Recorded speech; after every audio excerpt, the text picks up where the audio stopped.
ಆತ್ಮೀಯರೇ ನಮಸ್ಕಾರ. ದೇವರಾಜು ಶಿವಪುರ ಯೂಟ್ಯೂಬ್ ಚಾನಲ್ಗೆ ಸ್ವಾಗತ. ಈ ಒಂದು ವಿಡಿಯೋದ ಮೂಲಕ 2026 ಮತ್ತು 27ನೇ ಶೈಕ್ಷಣಿಕ ಸಾಲಿನಲ್ಲಿ ಪರಿಷ್ಕೃತ ಪಾಠ ಆಧಾರಿತ ಮೌಲ್ಯಾಂಕನ ಸಾಮಗ್ರಿಗಳನ್ನ DSCRT ವೆಬ್ಸೈಟ್ನಲ್ಲಿ ಈಗ ಹೊಸದಾಗಿ ಅಪ್ಲೋಡ್ ಮಾಡಲಾಗಿದೆ. ಏಕೆಂದ್ರೆ ಪ್ರತಿಯೊಬ್ಬ ಶಿಕ್ಷಕರು ಕೂಡ ತಮಗೆ ಬೇಕಾಗಿರ್ತಕ್ಕಂಥ ಸಬ್ಜೆಕ್ಟಿನ LBA ಪ್ರಶ್ನೆ ಕೋಟಿಯನ್ನ ವಾಟ್ಸಪ್ ಗ್ರೂಪ್ಗಳಲ್ಲಿ ಶೇರ್ ಮಾಡುವಂತೆ ಬಹಳ ಸಂದರ್ಭದಲ್ಲಿ ಕೇಳ್ತಾ ಇರ್ತಾರೆ. ಆದ್ರೆ ಈ ಒಂದು ಯಾವ ರೀತಿ ನಾವು ಡೌನ್ಲೋಡ್ ಮಾಡ್ಕೋಬಹುದು ಎಂಬತಕ್ಕಂಥ ವಿಚಾರ ನಮಗೆ ಗೊತ್ತಿದ್ರೆ ನಮ್ಮ ಸಬ್ಜೆಕ್ಟಿನ ನಮ್ಗೆ ಯಾವ ಸಬ್ಜೆಕ್ಟ್ ಬೇಕು, ಯಾವ ಕ್ಲಾಸಿನ ಬೇಕು, ಯಾವ ಮೀಡಿಯಮ್ದು ಬೇಕು ಅಂತಕ್ಕಂಥದನ್ನ ತತ್ಕ್ಷಣದಲ್ಲಿನೇ ಡೌನ್ಲೋಡ್ ಮಾಡಿಕೊಂಡು ಬಳಸಲಿಕ್ಕೆ ಸಾಧ್ಯ ಆಗತ್ತೆ. ಹಾಗಾಗಿ ಆ ಒಂದು ಮಾಹಿತಿಯನ್ನ ಈ ವಿಡಿಯೋದ ಮೂಲಕ LBA ಕ್ವಶನ್ ಬ್ಯಾಂಕ್ ಅನ್ನ ಯಾವ ರೀತಿ ಡೌನ್ಲೋಡ್ ಮಾಡ್ಕೊಳ್ಬೇಕು ಎಂಬತಕ್ಕಂಥ ವಿಧಾನವನ್ನ ತಿಳಿಸ್ತಕ್ಕಂಥ ಪ್ರಯತ್ನವನ್ನ ಈ ವಿಡಿಯೋದಲ್ಲಿ ಮಾಡ್ತಾ ಇದ್ದೇನೆ. ಆತ್ಮೀಯರೇ, ನೀವು ಇದುವರೆಗೂ ಕೂಡ ದೇವರಾಜು ಶಿವಪುರ ಯೂಟ್ಯೂಬ್ ಚಾನಲ್ಗೆ ಸಬ್ಸ್ಕ್ರೈಬ್ ಆಗಿಲ್ಲ ಅಂದ್ರೆ ಸಬ್ಸ್ಕ್ರೈಬ್ ಆಗಿ ವಿಡಿಯೋವನ್ನು ಕೊನೆವರೆಗೂ ಕೂಡ ನೋಡಿ. ಇದರ ಲಿಂಕ್ ಅನ್ನು ನಿಮ್ಮ ಸ್ನೇಹಿತರಿಗೆ ಶೇರ್ ಮಾಡಿ.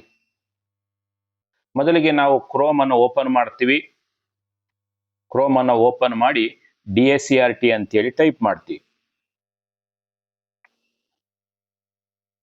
DSCRT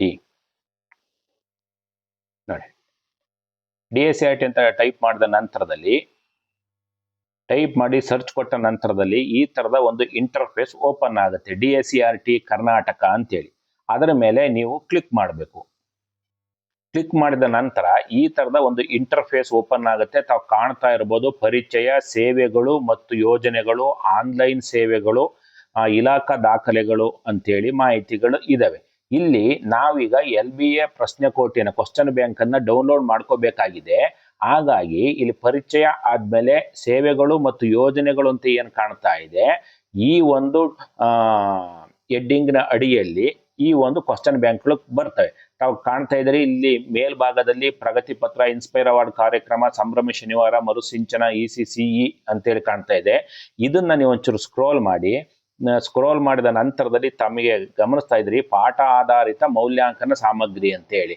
ನೀವು ಇದರ ಮೇಲೆ ನಾವು ಕ್ಲಿಕ್ ಮಾಡಬೇಕು, ಪಾಠ ಆಧಾರಿತ ಮೌಲ್ಯಾಂಕನ ಸಾಮಗ್ರಿ ಅಂತೇಳಿ. ಆಗ ಈ ತರದ ಒಂದು ಇಂಟರ್ಫೇಸ್ ಓಪನ್ ಆಗುತ್ತೆ. ನೀವು ಸ್ವಲ್ಪ ಸ್ಕ್ರೋಲ್ ಮಾಡ್ತಾ ಹೋದ್ರೆ ಕೆಳಭಾಗದಲ್ಲಿ ನೋಡಿ 1ನೇ ತರಗತಿ, 2ನೇ ತರಗತಿ, 3, 4, 5, 6, 7, 8, 9, 10ನೇ ತರಗತಿ ಅಂತೇಳಿ ತರಗತಿಗಳು ಕಾಣ್ತಾ ಹೋಗ್ತೇವೆ.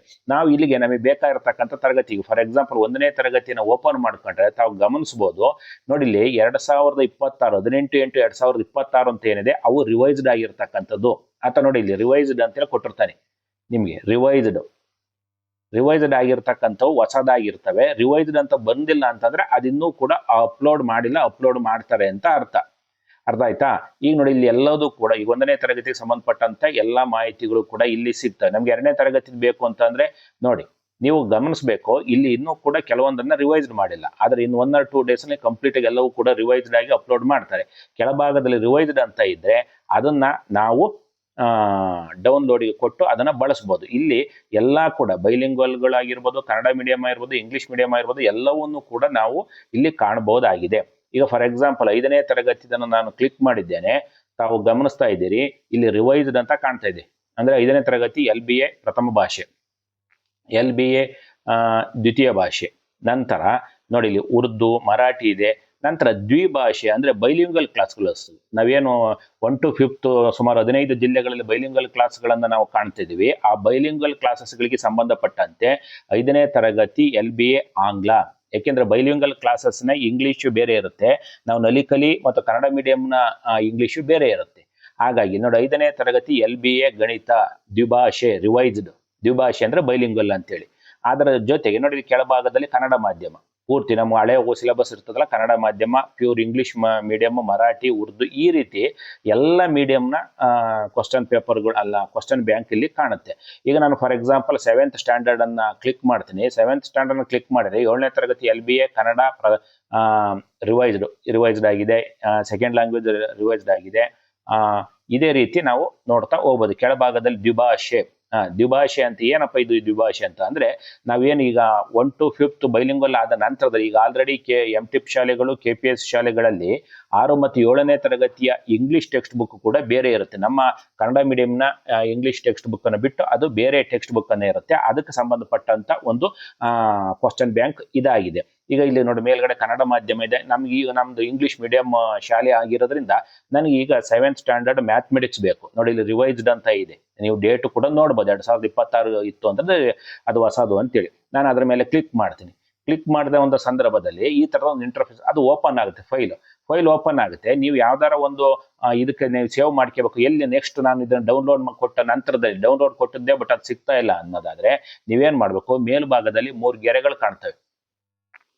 ಮೇಲ್ಭಾಗದಲ್ಲಿ ಇಲ್ಲಿ 3 ಗೆರೆಗಳು ಕಾಣ್ತಾವಲ್ಲ, ಆ ಗೆರೆಗಳ ಮೇಲೆ ನೀವು ಕ್ಲಿಕ್ ಮಾಡಿ. ಕ್ಲಿಕ್ ಮಾಡಿದಾಗ ಈ ರೀತಿ ಬರುತ್ತೆ. ಇಲ್ಲಿ ಕೆಳಭಾಗದಲ್ಲಿ ತಾವು ಗಮನಿಸಬಹುದು ಓಪನ್ ವಿತ್ ಅಂತ ಇದೆ. ಓಪನ್ ವಿತ್ ಅನ್ನೋದ್ರ ಮೇಲೆ ಕ್ಲಿಕ್ ಮಾಡಿದ್ರೆ ಈ ತರದ ಒಂದು ಇಂಟರ್ಫೇಸ್, ನಿಮ್ಮಲ್ಲಿ ಅಡೋಬ್ ಅಕ್ರೋಬ್ಯಾಟ್ ಇದ್ರೆ ಅದನ್ನ ತೋರಿಸುತ್ತೆ, ಅಥವಾ WPS ಇದ್ರೆ ಅದನ್ನ ತೋರಿಸುತ್ತೆ, ಅಥವಾ ಓಕೆನ್ ಸ್ಕ್ಯಾನರ್ ಇದ್ರೆ ಅದನ್ನ ತೋರಿಸುತ್ತೆ. ನನ್ನ ಅಡೋಬ್ ಅಕ್ರೋಬ್ಯಾಟ್ ಏನಿದೆ ಅದರ ಮೇಲೆ ಕ್ಲಿಕ್ ಮಾಡಿ ನಾನು ಇಲ್ಲಿ ಜಸ್ಟ್ ಒನ್ ಅನ್ನೋದ್ರ ಮೇಲೆ ಕ್ಲಿಕ್ ಮಾಡ್ತೀನಿ. ನನಗೆ ನೆಕ್ಸ್ಟ್ ಫೈಲ್ ಬೇಕಾದ್ರೆ ಅಲ್ಲಿ ಇರುತ್ತೆ ನೋಡಿ, ಈ ರೀತಿ ಓಪನ್ ಆಗತ್ತೆ. ಅಂದ್ರೆ ಯಾಕೆಪ್ಪ ಈ ಒಂದು ವಿಡಿಯೋ ಮಾಡ್ತಿರ್ತಕ್ಕಂಥ ಉದ್ದೇಶ, ಯಾವ ಒಂದು ಕ್ವಶನ್ ಬ್ಯಾಂಕ್ ನಿಮಗೆ ಬೇಕೋ ಅದನ್ನ ತತ್ಕ್ಷಣದಲ್ಲಿ ನಿಮ್ಮ ತರಗತಿ ನಿಮ್ಮ ಮೀಡಿಯಂಗೆ ಸಂಬಂಧಪಟ್ಟಂತ ಕ್ವಶನ್ ಬ್ಯಾಂಕ್ ಅನ್ನು ಡೌನ್ಲೋಡ್ ಮಾಡೋದಕ್ಕೆ ಅನುಕೂಲ ಆಗತ್ತೆ. ಇದಿಷ್ಟು ಮಾಹಿತಿ LBA ಕ್ವಶನ್ ಬ್ಯಾಂಕ್ ಅನ್ನ ಡೌನ್ಲೋಡ್ ಮಾಡುವ ವಿಚಾರಕ್ಕೆ ಸಂಬಂಧಪಟ್ಟಂತದ್ದು. ಆದ್ಮೇಲೆ ನೀವು ಇದುವರೆಗೂ ಕೂಡ ದೇವರಾಜ ಶಿವಪುರ ಯೂಟ್ಯೂಬ್ ಚಾನಲ್ಗೆ ಸಬ್ಸ್ಕ್ರೈಬ್ ಆಗಿಲ್ಲ ಅಂದ್ರೆ ಸಬ್ಸ್ಕ್ರೈಬ್ ಆಗಿ, ವಿಡಿಯೋ ಇಷ್ಟ ಆದ್ರೆ ಲೈಕ್ ಮಾಡಿ, ಮತ್ತು ಇದರ ಲಿಂಕ್ ಅನ್ನು ನಿಮ್ಮ ಸ್ನೇಹಿತರಿಗೆ ಶೇರ್ ಮಾಡಿ. ಧನ್ಯವಾದಗಳು.